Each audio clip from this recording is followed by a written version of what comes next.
You know what, as I was preparing for this interview, I was reading your book with my wife today, and she asked me, she said, imagine what it would be like for you as a male if all the history you read was about the great achievements of women, that you never read about any great male achievements. And I have to say, I was floored. I had never considered it in that light. And that is one of the worst effects of this omission, that women have no heroines. I always cite as an example that the only heroine that women of my generation and up to my generation grew up with was Joan of Arc. And we all knew what end she came to. That's not a very desirable model. Dr. Gerda Lerner was born on April 30th, 1920 in Vienna, Austria, into a privileged bourgeois Jewish family. She describes that her mother instilled in her a gift of art and dissatisfaction in the traditional role of what was expected from a woman of those times.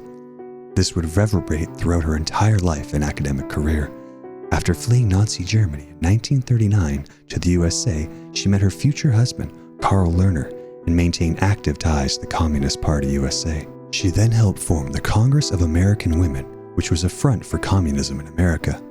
These ties deeply affected her and Karl under the rise of McCarthyism in the 1950s, leading to career and financial setbacks. After a very active life and the publications of her book, No Farewell, she decided at the age of 38 to pursue an undergraduate degree, and her firecracker personality took academics by storm from the very get-go. She is considered by many to be the mother of women's history. As still an undergraduate in 1963, at the age of 43, she taught what was arguably the first post-secondary women's history course ever, Great Women in American History. She also developed the first graduate degree program in women's history in the United States, along with pioneering the PhD program in women's history at the University of Wisconsin-Madison, where she taught until her retirement in 1991. Throughout her life, she challenged the status quo of the male patriarchy and gave not only a voice, but an example to follow for many future female academics. Two of her notable contributions, despite there being many, were her 1986 The Creation of the Patriarchy, where she argued that the rise of patriarchal states was a construct of man dating back to beyond antiquity, not a natural progression of things, how women throughout history had done and been a part of great things, how they were just not mentioned in a field dominated by male authors, a way to subjugate women into a subservient role where there was no room for women to question the way things were. Her second book, Black Women in White America, a documentary history, published in 1972, offered a glimpse into the influences and impact that African American women had made in an over 350-year period. Why History Matters, Life and Thought is a collection of Lerner's thoughts divided into 3 sections that strongly argue her perspectives on historical thinking. Not just class and race relating to gender or feminism, she delves deep into why history matters to her and should matter to society as a whole. On January 2nd, 2013, Dr. Gerda Hedwig Lerner passed away at the age of 92, leaving behind a legacy of triumphing over the odds and never taking no for an answer to questions she believed should have answers, such as the role of women throughout history as more than just a footnote or cautionary tale, such as Joan of Arc. Dr. Lerner defined history as a tool to illuminate the past in order to better understand one's role within contemporary times. How studying the past can bring a sense of continuity to peoples and illustrate the discontinuities in a larger perspective, explaining how the threat of nuclear extinction looming heavy can be brought into the forefront of the human conscious through historians' work, especially as the academic role of the teacher. Dr. Lerner saw history as a tool for social justice, as a way to explore the past in order to expose injustices and bring to light the true roles and forgotten histories of peoples, such as how women and underprivileged groups were turned into subservient second-class citizens under patriarchal definitions. She knew her role, and that role was to expose the past for what it truly was, not what people thought it should be. Historians have a pivotal role to accurately explore the past and not scorn new mediums of historical analysis, rather embrace the many roads to historical understanding. Best explained in Dr. Lerner's own words, we must be open to the ways in which people now relate to the past, and we must reach out to communicate with them at their level. We should rejoice at the surfacing of the lost past of women, non-white people, and minorities, and use every opportunity open to us to encourage members of these groups to participate in the definition of their past with the best skills academic training can provide.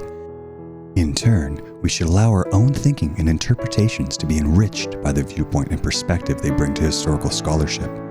A parallel to the rise of Indigenous scholarship, we as historians and as Canadians owe it to not only marginalized peoples, but to ourselves to be open and optimistic when embracing new avenues of analyzing the past. Dr. Lerner's purpose of historical research and writing was based on a multitude of reasons, including analyzing and exposing the power dynamics of the past and the lasting effects of such, as well as countering the rise of the erosion of critical understanding and analysis by way of short attention span mass media, such as the rise in advertising and short film media via the internet and television. How historians play a pivotal role in not only researching, but explaining the past in terms that remain accessible to not just academics and scholars, but to peoples of all avenues. Dr. Lerner proposed embracing historians as not just university scholars, but also to applied specialists that work with governments and businesses, biographers, historical writers, including those within the scope of mass media. Historical fiction, when done properly and accurately, can be a way to bring light to en masse a certain topic or subject and inspire those outside the academic world into new lines of thinking. Historical writing can and does inspire minds of young and old. Historians play a role in preserving the methods of freedom of information, and it is the role of historians to protect the dignity of scholarship and rights the access of records of governments and bureaucracies. Taken directly from Dr. Lerner's own writing, all human beings are practicing historians. We live our lives, we tell our stories. It is as natural as breathing.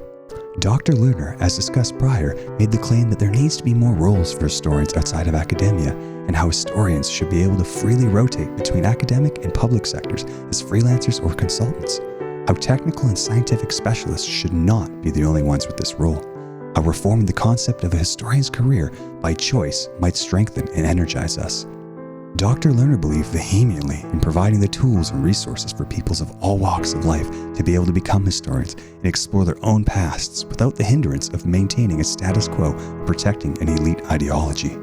Dr. Lerner believed there are no constraints on appropriate subject matters or peoples of history, as she herself, when starting her own career, was scoffed at when attempting to explore what was previously deemed inappropriate and unnecessary. The study of women's role in the past, an exploration of their histories, and an illumination of their shaping of the world. She remarked that of course they had stories to be told, and you cannot grasp a full understanding of history told from just one perspective, that of a man, especially from a top-down view. History is best viewed from a bottom-up standpoint. Dr. Lerner did not go into detail in the provided excerpt any specific evidence she deemed valid for historical study, but she did argue that a high standard of accuracy and a commitment to scholarship were necessary, that despite seeking to accept new forms of exploring history, maintaining and asserting a responsibility to theoretical work is imperative. Archival and public records, coupled with the oral histories of subjugated peoples, are a valued part of understanding history from new angles. Experience can be used as historical fact in Dr. Lerner's point of view. Dr. Lerner advocated an open-minded yet rigorous approach to studying history, that theoretical and scholarly methods are necessary to wade through the fluff of pseudo-academia and the rise of problems associated with the media revolution, setting high standards and a dedication to understanding the past for its own sake and in its own light. She was a fierce advocate for breaking down the patriarchy and status quo of past history's use of legitimizing ruling elites in order to make room for lost pasts to be explored. She considered the addition of new conceptual frameworks a valued addition to historical scholarship. Dr. Lerner believed it is imperative to harness her open-minded tactics of history in order to fully comprehend and explore the past in a truthful light. That by only focusing on history from one angle, you are missing the bigger picture and playing into the prolonging of, at the risk of sounding redundant, the status quo. One needs to seek and foster new branches in history to combat the rise of ignorance, lack of critical understanding, and short attention spans that controlled media and weak scholarship perpetuates. To share the platform for subjugated peoples and fully embrace formerly invisible groups.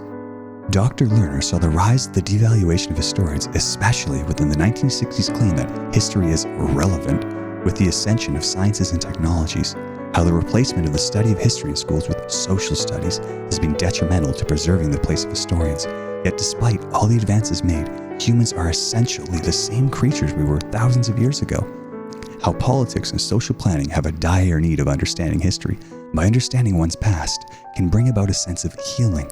The historian is necessary to reinterpret the past in light of present questions. that the historian provides meaning to people's lives through the exploration of past struggles and histories, especially that of groups and individuals disavowed their place in past historical records. Dr. Lerner further went into the incredible significance of recognizing the value of being not only an academic, but also a teacher who helps foster the perception of new patterns, that history is a tool to bring humanity together and understand our shared values, that we are all part of the same fabric, we are not alien to one another, despite what past records may propagate. In summary, and best put in Dr. Lerner's own words, the historian professes and practices such knowledge and imparts it to others with passion and abiding confidence in the necessity of history. In these times, more than ever, it is good to be a historian.